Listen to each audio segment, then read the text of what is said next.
once told me a story about when she was 7 years old. The polio outbreak was running rampant through the United States, much like the times we live in today. Her great-grandpa, my great-great-grandpa, was on a drug board in Minneapolis. Therefore, he had accelerated access to the polio vaccine.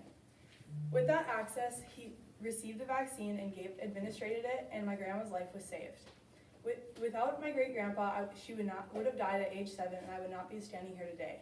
With that privilege of standing here today, I would like to inform you a little bit about my great-great-grandpa Polly's life, the history of the Foss drug stores, and the next generation after Polly.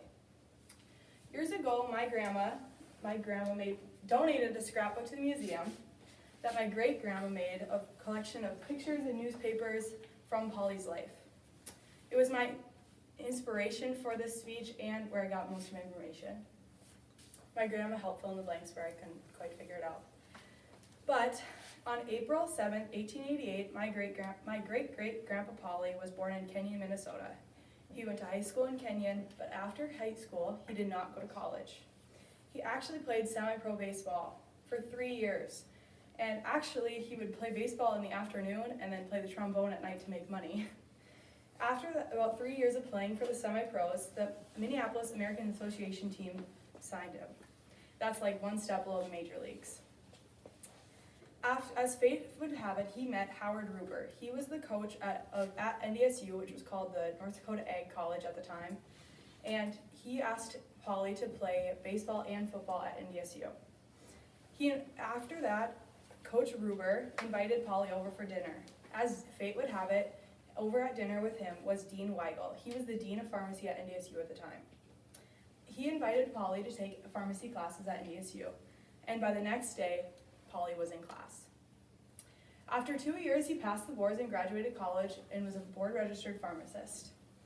After that, he went back to school and studied chemistry. He worked in a lab and he absolutely loved it. He loved trying to find the answers to questions no one else could find. In 1913, he graduated college with absolutely no debt because he made money playing trombone. He moved to Page and married Janie Thompson at the age of 27. They had 2 boys, Calvin and Alden, Cal and Al. They moved to Valley City and went through the public school system. After that, they both served in World War II.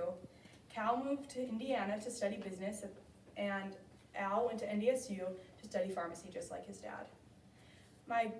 So Cal would be my great-grandpa because he married Jerry Greb, my great-grandma. Now that you know a little bit about Polly's life, I'd like to inform you a little bit about Polly's career and Foss Drug. You might be sitting here asking, why did Polly decide to move to Page, North Dakota, after living in Fargo? Well, there was a drowning pharmacy that Polly had the inspiration and just enough crazy to try to save. When he left Fargo, he had $150 to his name, and with that $150, in 10 years, he turned the Page Pharmacy into a profitable and flourishing business. And after that, he still was not satisfied. He went looking for more opportunities. Those opportunities led him to Valley City, North Dakota, the corner of 3rd and Central to be exact. According to a Times record article from December 1st, 1949, he bought the building from Ullman and Siegfried as their partnership dissolved in 1923. He set down his roots in Valley City. He raised his family. His kids went through school in Valley City. But even though his roots were there, his branches wanted to spread farther. He went down to Lisbon in 1932 to buy another pharmacy and start another profitable business, and that he did. 8 years later, his branches went east to Fargo, North Dakota. He opened his 5th and final pharmacy in 1940. But still, he could not sit still. That was not enough for him. He started farming as a hobby south of town. He farmed about 1,600 acres. He also served on the state legislature for 25 years, and he was a father, a husband, and a grandfather. After he sold all of them, he decided to retire. After that, Al took over the pharmacy, but the story does not end there. With Al running the pharmacy, he decided to keep the family in the business. After I talked to my grandma, she informed me that she worked there from the age of 14 until she graduated college. And she didn't just work there, she worked there with pride. She loved working there, she loved having her name on the door. It was her family, she took pride in that, and she wasn't the only one. My great aunt Marcia worked there, my mom worked there, my aunt Danny, they all worked there, but they didn't just do it because they had to. They did it because they loved it and they took pride knowing that their name was on the front door.